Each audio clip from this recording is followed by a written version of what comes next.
Welcome back. Yeah, another character video. I like doing these character deep dives, and this one's going to be a fun one for me. But before we get to who it is, let's talk about spoilers. Yeah, spoiler warning. This video will contain spoilers from pretty much The Great Hunt all the way to The Gathering Storm. So, not quite all the way through the books, but if you haven't finished The Gathering Storm, you probably don't want to view the rest of this video. So click off, go somewhere else. That's fine. But so, who are we talking about? Verin Sedai. Verin Mathwin. Yeah, one of my personal favorite Aes Sedais in the entire book. Um, Very fascinating character, and if you remember Verin, I don't know how you wouldn't. She's of the Brown Aja. And let's get right into who Verin is. So she's described as 5 foot. Yeah, she's short. 5 foot, plump, older lady, has gray, even though she has ageless face still. She's graying a little bit in her hair because she's old, like really old at the time of these books. She is originally of the Brown Aja, which means her nose is in books all the time. So before we get any further about what happens to Verin in the books, let's talk about backstory. She was born in Farmatting in 849 New Era, which makes her, at the time of the books, 151 years old. Yeah, so she's pretty old. In Aes Sedai's terms, not ancient, but definitely up there in years. As far as her strength goes, she is a 17 parentheses 5. And if you know anything about the strength scale that Robert Jordan developed, I'd recommend getting the companion because it goes through that. You can also look it up online. I'll probably link a source where you can kind of breaks down um, those uh, those different power ratings. It's not necessarily 17. I guess parentheses 5 would not be a super strong Aes Sedai. It would be kind of like right in the middle.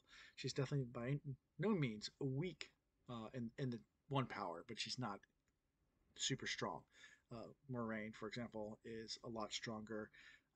Cad Swain or any of the Forsaken, Nynaeve, Egwene, they're all stronger than she is. But there's several smaller, minor Aes Sedais that are a lot weaker than she is. So, like I said, born there at a young age, had a fascination for learning, but also was in love with a young boy. She found a boy, was going to marry him. His name was Edwin. Yeah. Was going to marry him. Things didn't work out. She decided to join the tower. So at the ripe age of 15, she went away from home to go join the tower. It took a little long for her to be raised to full Aes Sedai. 5 years as a novice, 6 years as accepted. So 11 years total. So at age 26, she was finally raised to the Shal. Chose the Brown Aja because of her love for knowledge and studying and books. From there, for the next, I don't know, 100 years or so, she was just a brown sister studying all sorts of things, and she finally got into really into studying the Black Aja and wanted to find everything about dark friends and the shadow, and she got really into studying that, and eventually stumbled onto the Black Aja actually existing. And when she was caught by the Black Aja, she was pretty much given a choice: either join us or die. Um, Her being logical thought, well, what a better way to study the Black Aja than to join them. So she, at 929, at the age of 80 years old, she decided to join the Black Aja. At that point, she took a warder who was a dark friend, Thomas, and that's been her warder ever since, or shortly thereafter. And yeah, for the rest of the time, it's been kind of serving the Dark One.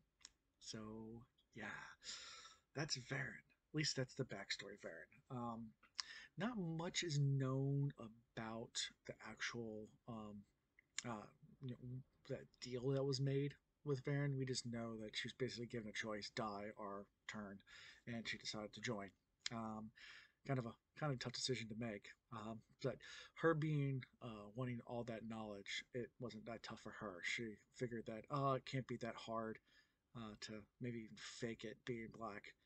To learn more about the black, but once she found out, once you take those vows to the Dark One, they're just as strong as any vows you take with the Oath Rod.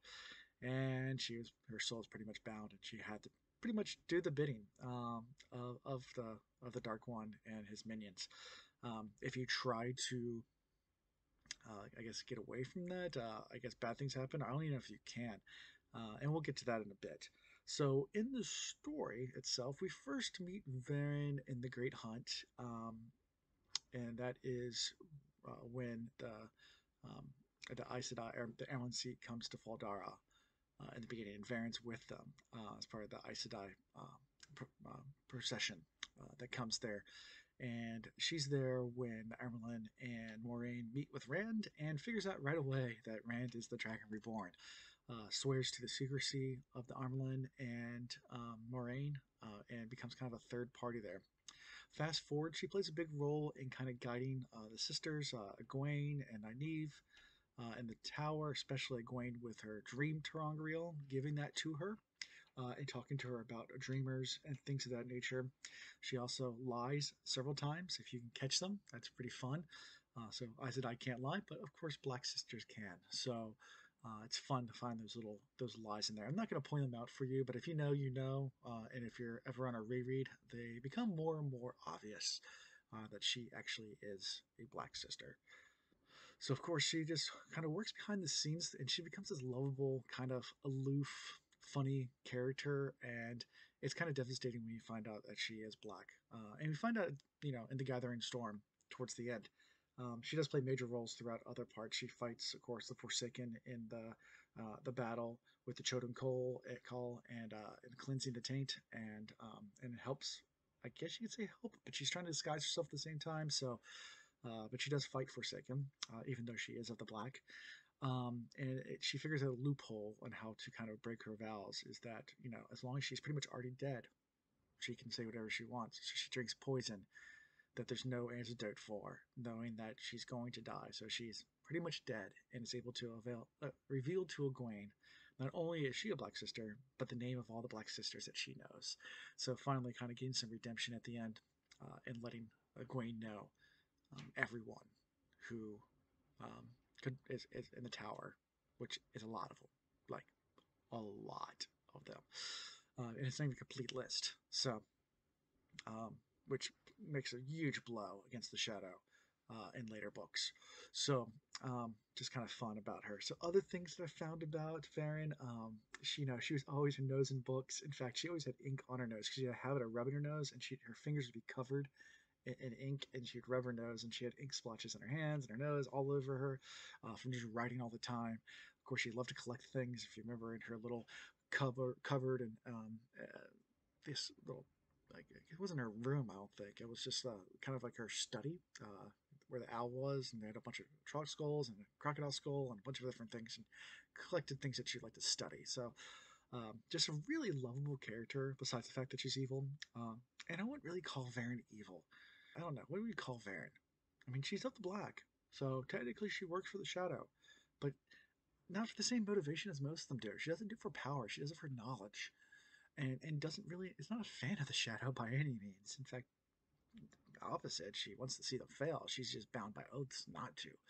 So, just a really interesting, fun character. I personally love Verin. I hope when they make the TV show, they expand on Verin a lot and make her just this lovable and not an evil character. Make her that lovable character that everyone loves, and that's the way to portray Verin. It's this kind of aloof, um, kind of unkept, plump old lady who is more interested in reading and researching than anything else in the world. Sorry if I'm talking a little quietly now. My kids are sleeping in the other room. But yeah, that's pretty much it for Verin. Not a whole lot besides, there's a lot of her backstory, but not a whole lot of her motivations, or at least that story itself. I tried to look for interviews, not a lot of stuff about Verin, but if there's anything that I missed about Verin, um, feel free to leave in the comments. I love her. Like I said, she seems like that grandmother that's just kind of kooky and fun. So leave comments. Let me know what you think about Verin. Let me know if there's anything that I didn't know. Would love to do that. We can do follow-up videos all the time. And if you have suggestions for other characters you'd like to see kind of a overcapping view on, I call them deep dives. Slightly deeper than shallow dives on characters. We will do it on those. So make suggestions. And don't forget to like and subscribe. And until next time, peace.